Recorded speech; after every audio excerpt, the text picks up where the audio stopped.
ನಿನ್ನ ಸಾರಥ್ಯದಲ್ಲಿ ರಾಜನಂದಿನಿ ವಿಭಾಗ ಹಲವು ಪ್ರಯೋಗಗಳನ್ನು ಮಾಡಲಿ.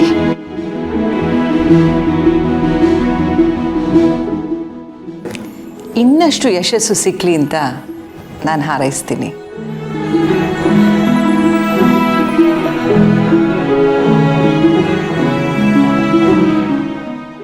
ಸರ್, ರಾಜನಂದಿನಿ ಡಿಪಾರ್ಟ್ಮೆಂಟ್ ಇನಾಗ್ಯುರೇಷನ್ ಏನೆಲ್ಲ ಆಗಬೇಕು ಎಲ್ಲ ಆಗಲಿ. ತಡೀರಿ.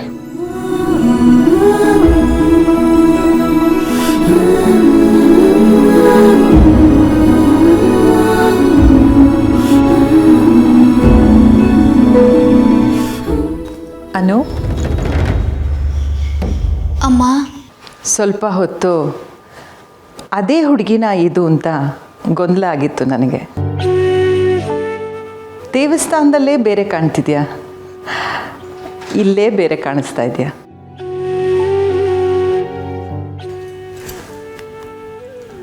ಎಷ್ಟು ಮುದ್ದಾಗಿದೆಯಾ ಗೊತ್ತಾ? ಆದರೆ ಯಾಕೆ ಸಪ್ಪಗಿದೆಯಾ? ನೀನು ಬಾಸ್ ಆ ಥರ ನಡ್ಕೊಂಡ್ರು ಅಂತನಾ?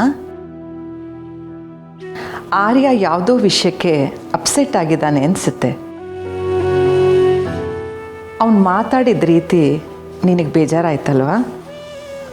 ಅದನ್ನೆಲ್ಲ ನಿನ್ನ ಮನಸ್ಸಿಗೆ ಹಚ್ಕೋಬೇಡ. ಅರೆ, ಏನಾಯ್ತು? ಯಾಕೆ ಅಳ್ತಿದ್ಯಾ? ಅಯ್ಯೋ,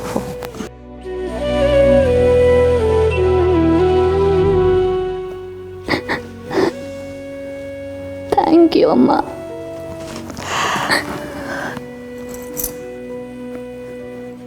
ಇಂಥ ಒಳ್ಳೆ ದಿನ ಯಾರಾದರೂ ಅಳ್ತಾರೇನಮ್ಮ? ರಾಜನಂದಿನಿ ಮುಖ್ಯಸ್ಥೆ ನೀನು. ನಿನ್ನ ಮೇಲೆ ಎಂತೆಂಥ ದೊಡ್ಡ ಜವಾಬ್ದಾರಿಗಳಿವೆ. ಎಷ್ಟೇ ಸಮಸ್ಯೆಗಳಿದ್ರೂ ಅದನ್ನು ಧೈರ್ಯವಾಗಿ ಎದುರಿಸ್ಬೇಕು. ನೀನು ಖಂಡಿತವಾಗಿ ಎಲ್ಲವನ್ನು ನಿಭಾಯಿಸ್ತೀಯ ಅನ್ನೋ ನಂಬಿಕೆ ನನಗಿದೆ. ನಿನಗೆ very good, all the best Anu. ನಿನ್ನತನನ ಯಾವತ್ತೂ ಬಿಟ್ಕೊಡ್ಬೇಡ.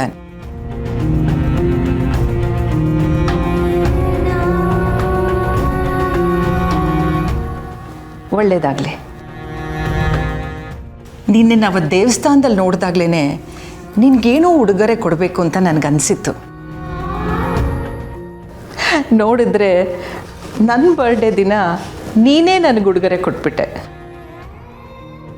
ನಿನ್ನ ಭೇಟಿ ಮಾಡಿದ್ದೆ ನನಗೆ ತುಂಬ ಖುಷಿ. ಇವತ್ತು ನಿಮ್ಮ ಬರ್ಡೇನಾ ಅಮ್ಮ? ಹೌದು, ಅದಕ್ಕೆ ಆರ್ಯನ್ ಅರೇಂಜ್ಮೆಂಟ್ಸ್ ಎಲ್ಲ. ಹ್ಯಾಪಿ ಬರ್ಡೇ ಅಮ್ಮ. ನನಗೆ ಗೊತ್ತೇ ಇರಲಿಲ್ಲ. Happy birthday. Thank you so much. ನಡಿ, ನೀನು ಡಿಪಾರ್ಟ್ಮೆಂಟ್ ಕಡೆ ಹೋಗೋಣ ಬಾ.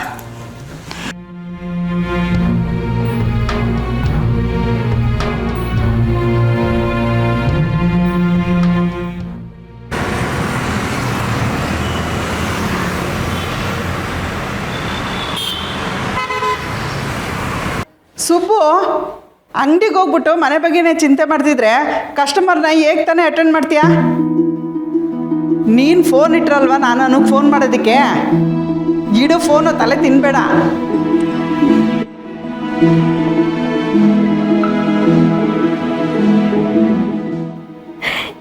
ಏನಕ್ಕ ಭಾವಂದು ನಿನ್ನ ಹತ್ರ ಫೋನಲ್ಲಿ ಮಾತಾಡ್ದಿರಕ್ಕಾಗಲ್ವಂತ?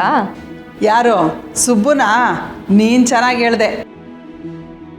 ಮಗಳು ಆರ್ಯ ಸರ್ ಅಮ್ಮ ಬರ್ತಾರಲ್ಲ ಅಂತ ಆಫೀಸ್ಗೆ ಗಡಿಬಿಡಿಲಿ ಓದ್ಲಲ್ಲ, ಇವ್ರು ಅಂಗಡಿಲಿ ಕೂತ್ಕೊಂಡು ಅವಳ ಬಗ್ಗೆ ಯೋಚನೆ ಮಾಡ್ತಿದ್ದಾರೆ.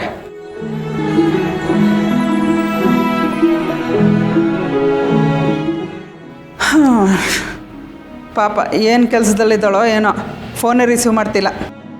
ಇನ್ನೊಂದ್ಸರಿ ಫೋನ್ ಮಾಡಿ ನೋಡಕ್ಕ. ಮಗಳು ನೆಮ್ಮದಿಯಾಗಿ ಕೆಲಸ ಮಾಡೋದು ಬಿಟ್ಟು ಫೋನಲ್ಲಿ ನಮ್ಮ ಜೊತೆ ಮಾತಾಡ್ಕೊಂಡಿರೋಕ್ಕಾಗುತ್ತಾ? ಕೆಲಸ ಅಂದರೆ ಏನು? ಕಾಲ್ ರಿಸೀವ್ ಮಾಡ್ದಿರೋಷ್ಟು ಬ್ಯುಸಿ ಇರುತ್ತಾ? ಚೆನ್ನಾಗಿ ಹೇಳ್ದೆ ಕಣೆ, ನೀನು ಸುಬ್ಬು ಥರನೇ ಮಾತಾಡ್ತೀಯಲ್ಲ. ಇನ್ನೇನಕ್ಕ, ಕೆಲಸ ಇದ್ದಿದ್ದೆ, ಹಾಗಂತ ಮಗಳ ಬಗ್ಗೆ ಕಾಳಜಿ ವಹಿಸ್ಕೊಳ್ತಾ ಇರೋಕ್ಕಾಗತ್ತಾ?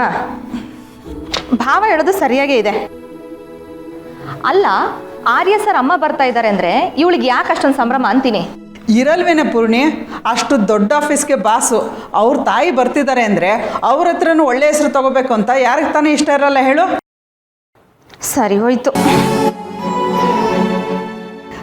ಪೂರ್ಣಿಗೆ ಹೇಳ ಸಾಕ್ಷರದಿಂದ ಸಿಗೋ ಹುಡುಗನೇ ಅದೃಷ್ಟ ಅಂತ. ಬೇಡ ಬೇಡ, ಇವಳಿಂದ ಸುಬ್ಬಗೆ ಗೊತ್ತಾದರೂ ಸುಮ್ಮನೆ ಸುಬ್ಬು ಕೂಗಾಡ್ತಾನೆ. ಸರಿಯಾದ ಸಮಯ ನೋಡಿಕೊಂಡು ನಾನೇ ಹೇಳ್ತೀನಿ. ಸುಬ್ಬನೇ ಫೋನ್ ಮಾಡ್ತಾವನೆ. ಏನು ಫೋನ್ ಮಾಡಿದೆ, ಅವಳು ಬ್ಯುಸಿ ಇದ್ದಾಳೆ ಅನಿಸುತ್ತೆ, ರಿಸೀವ್ ಮಾಡಿಲ್ಲ. ಆಮೇಲೆ ಅವಳೇ ನೋಡಿ ಫೋನ್ ಮಾಡ್ತಾಳೆ, ಸುಮ್ಮನೆ ಇರು, ತಲೆ ತಿನ್ನಬೇಡ. ಅಷ್ಟಿದ್ರೆ ನೀನೇ ಫೋನ್ ಮಾಡು, ಇಲ್ಲಾಂದರೆ ಅವಳು ಮಾಡೋ ತಕ್ಕ ಸುಮ್ಮನೆ ಇರು. ಇಡು ಫೋನು.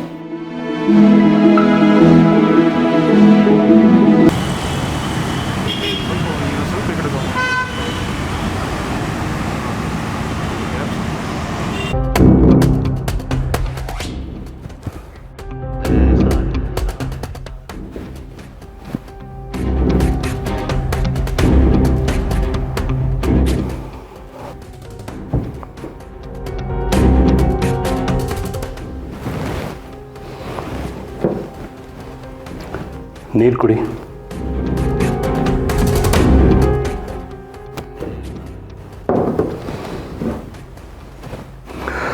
ತಲೆ ನೋಯ್ತಿದೆಯಾ?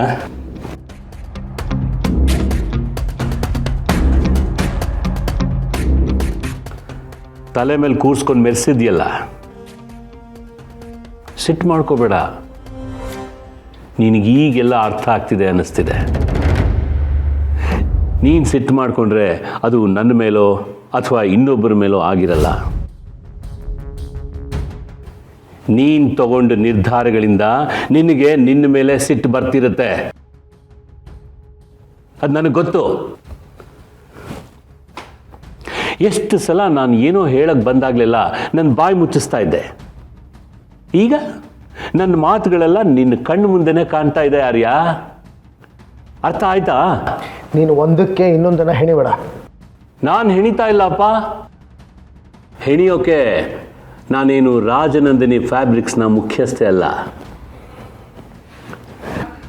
ಹೇಳಬೇಕಾದ್ದನ್ನು ಹೇಳೋಕ್ಕಾಗದೆ, ಅರ್ಥ ಮಾಡ್ಸೋಕ್ಕಾಗದೆ ಇಷ್ಟು ದಿನ ಒದ್ದಾಡ್ತಾ ಇದ್ದೆ. ಈಗ ನಾನೇನು ಬಾಯ್ಬಿಟ್ಟು ಹೇಳಬೇಕಾಗಿಲ್ಲ, ಎಲ್ಲ ಬಯಲಾಯ್ತಲ್ಲ.